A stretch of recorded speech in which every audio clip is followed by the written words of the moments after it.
வந்த வினையும் வருகின்ற வல்வினையும் வந்த இடம் காணாமல் ஓடுமே. கந்தன் காலடியே கதி என்று இருப்பாக்கு அவன் திருவடி என்றும் சொந்தமே. வைகாசி விசாகத்தில் அவதரித்தவன் நெற்றி கண்ணில் உதித்த நீலகண்டன் மகன். சரவண பொய்கையிலே தவழ்ந்தவன் சகல வளங்களையும் அருள்பவன்.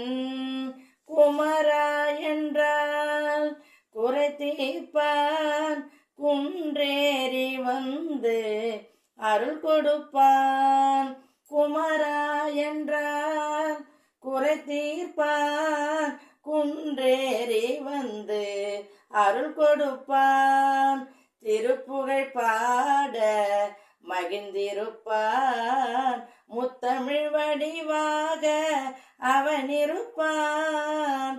முருகன் உதித்த பொன்னாலிது வைகாசி விசாக திருநாளிது. முருகன் உதித்த பொன்னாலிது வைகாசி விசாக திருநாளிது.